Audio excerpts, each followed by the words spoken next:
شام کی طرف شادی ہوئے تقریباً 2.5-3 مہینے گزر چکے ہیں۔ عبد المطلب کے مکان میں اونٹوں کے کجاوے کسے جا رہے ہیں، ستوں کی تھیلیوں کے منہ بند رہے ہیں اور پانی کی چھاگلیں بری جا رہی ہے۔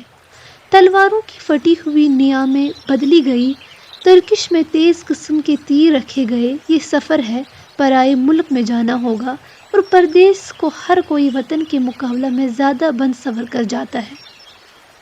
عبداللہ جنہیں دلہا بنے چند دن ہوئے ہیں، شام کی طرف تجارت کے لیے جا رہے ہیں۔ عزیز رشتہ دار جانے والوں کو الوداع کہنے کے لیے جمع ہو گئے۔ یہ سفر سنسان جنگلوں پر ہول بیابانوں اور دشوار گزار راستوں سے ہو کر طے ہوگا۔ یا ابن عبد المطلب مدینہ سے 6 منزل جا کر جو نخلستان آتا ہے وہ خطرناک ہے، وہاں قافلے لٹ جایا کرتے ہیں۔ سنا ہے قبیلہ غفار کے لٹیروں نے ادھر قیامت مچا رکھی ہے، ہوشیاری کے ساتھ جانا۔ عبداللہ نے اس کے جواب میں اپنی تلوار کی طرف دیکھا۔ یہی تلوار دیکھنا کہنے والے کی بات کا جواب تھا کہ قزاقوں اور بٹ ماروں کا سامنا ہو گیا تو اس تلوار سے ترکی بترکی جواب دیا جائے گا۔ ہاشمی گھرانے کے لوگ دلیری اور شجاعت میں اپنی نظیر نہیں رکھتے، خطرے ان کو ڈرا نہیں سکتے۔ ان کی تلواروں نے بڑے بڑے خطرناک موقعوں پر کعبہ کی نگہبانی کی ہے۔ عبد المطلب نے عبداللہ کی پیشانی کو چوما۔ عبداللہ کا سر نیاز آپ ہی آپ جھک گیا۔ بیٹے کی کامیاب واپسی کے لیے دعائیں کی، ہونٹوں کے ساتھ سفید داڑھی بھی ہلنے لگی۔ عباس نے نکیل پکڑی، حمزہ نے کجاوے پر بیٹھتے ہوئے محبت کے ساتھ بائی کا ہاتھ تھاما۔ آمنہ چپ چاپ بت کی طرح کھڑی ہوئی اس منظر کو دیکھ رہی تھی۔ شوہر نہیں، اس کی دنیا جا رہی تھی، سنسان جنگلوں کی طرف جہاں کوسوں تک آبادی کا نشان نہیں ملتا۔ وہ اپنا غم کسی سے کہتے ہوئے بھی شرماتی تھی۔ اس کا بس چلتا تو رکھے ہوئے کجاوے کو اتروا دیتی اور جانے والے کو سفر کرنے سے روک دیتی۔ آمنہ کا دماغ تسلی دے رہا تھا، ڈھارس بندھا رہا تھا کہ اتنی ملول کیوں ہوتی ہے؟ تیرا شوہر تجارتی کاروبار کے لیے شام جا رہا ہے، جنگ پر نہیں جا رہا ہے، خیر و خوبی کے ساتھ واپس آ جائے گا۔ قریش آئے دن یمن، شام، نجد اور مصر جاتے ہی رہتے ہیں۔ قریش کی تو زندگی گھوڑوں کی پیٹھوں اور اونٹوں کے کوہانوں پر گزرتی ہے۔ 5-6 مہینے کی بات ہی کیا ہے، پلک جھپکاتے اتنے دن بیت جائیں گے۔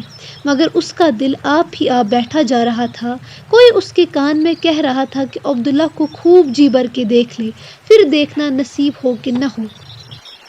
عبداللہ نے بھی در و دیوار پر حسرت کی نگاہ ڈالی، جیسے کوئی ہمیشہ کے لیے رخصت ہو رہا ہو۔ ان کی آنکھوں میں ابدی جدائی جھلک رہی تھی۔ دیکھنے والے محسوس کر رہے تھے کہ قریش کے گھرانوں سے روزانہ لوگ سفر پر جاتے رہتے ہیں، لیکن اس انداز میں تو کوئی رخصت نہیں ہوا کرتا۔ جدائی کا یہ منظر اور مفارقت کا یہ سما ہی عجیب سا ہے۔ رب کعبہ عبداللہ کو عافیت کے ساتھ واپس لائے۔ جس طرح ہم آج اس کی پیٹھ دیکھ رہے ہیں، کل اس کا منہ بھی دیکھیں۔ عبداللہ جب مکہ کی گلیوں سے گزر رہے تھے تو بازار کے موڑ کے پاس ہی ایک خس پوش مکان کے پاس کچھ عورتیں کھڑی تھیں۔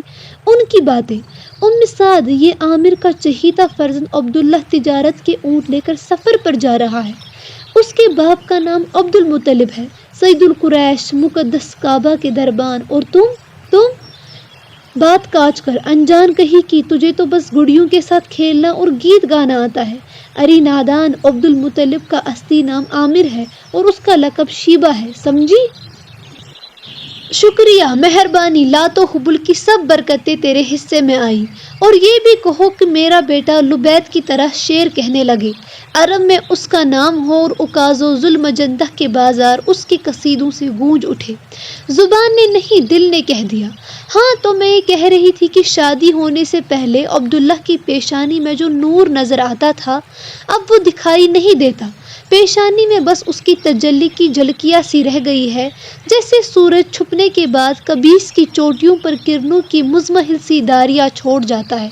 تمہاری بات کی میری یہ نگاہیں تصدیق کر رہی ہے، مجھے بھی اپنا ہم خیال اور ہم نگاہ سمجھو، تیسری عورت نے کہا۔ عبداللہ کے کان میں بھی ان باتوں کی بھنک پڑی، مگر مبہم، کچھ سنا کچھ نہ سنا۔ اونٹوں کی گھنٹیوں کی آواز اب ذرا تیز ہوتی جا رہی تھی۔ آمنہ کوٹھے پر چڑھ گئی اور اس وقت تک عبداللہ کے اونٹوں کی قطاریں دیکھتی رہی جب تک کھجوروں کے جھنڈ میں یہ قافلہ چھپ نہ گیا۔ مکہ کی پہاڑیوں نے اس دھندلکے پر اور حجاب ڈال دیے۔ وہ چھت سے اتری، مغموم، افسردہ، جدائی کا غم لیے ہوئے، نمناک پلکوں کو کرتے کے دامن سے پہنچا۔ لرزتے ہوئے ہاتھوں سے عبداللہ جا چکے تھے۔